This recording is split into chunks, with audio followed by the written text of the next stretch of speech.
নমস্কার বন্ধুরা, আজকে আমি পুতায়ের রান্নাঘরে তোমাদেরকে ওল ডাঁটার তরকারি করব, সেটা তোমাদের দেখাচ্ছি। তাতে কি কি উপকরণ লাগবে সেটা দেখো।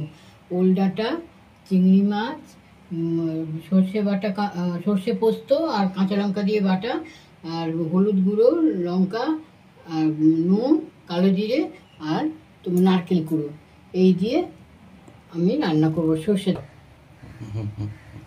কড়াতে সর্ষের তেল দিলাম। এবার এর মধ্যে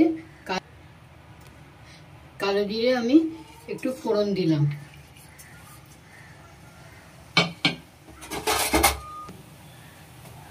চিংড়ি মাছটা এবার একটু এতে দিয়ে দিলাম। চিংড়ি মাছটা ভাজা হয়ে গেলে একটু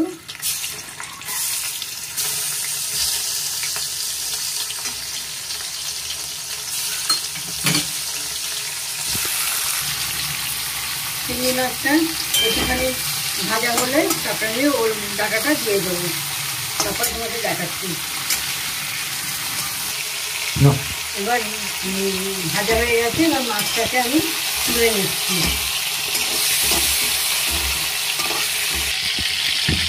এবার আমি ওল ডাঁটাটা ছেড়ে দিলাম।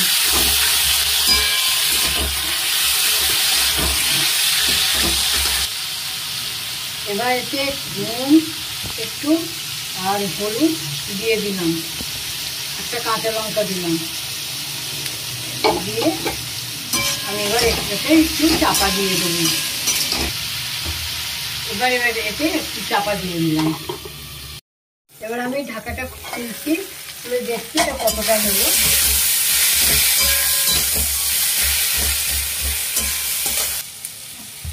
নারকেল দিচ্ছি এবার, দিয়ে চিংড়ি মাছটা দিয়ে দেবো। এই চিংড়ি মাছটাও দিয়ে দিলাম, আর এবার সর্ষে বাটাটাও দিয়ে দেবো। দিয়ে এটাকে আমি নাড়ব। এর মধ্যে সর্ষে বাটাও দিয়ে দিলাম।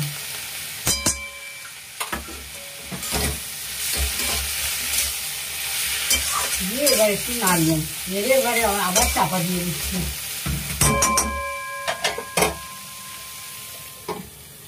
এবার ঢাকাটা একটু খুলে দেখি কতটা হয়েছে।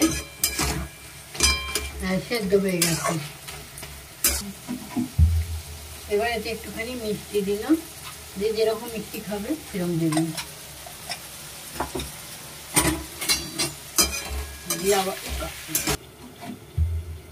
এবার ঢাকাটা খুললাম। দেখো আমার ওল ডাঁটার তরকারি হয়ে গেছে। এতে একটুখানি সর্ষের তেল দেবো।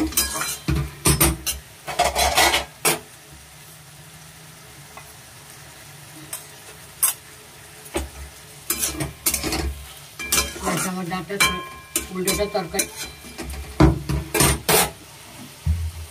বন্ধুরা, তোমরা এটা করবে এইভাবে, আমি যেভাবে করলাম ওইভাবে করবে, করে দেখো। তোমাদের ভালো লাগলে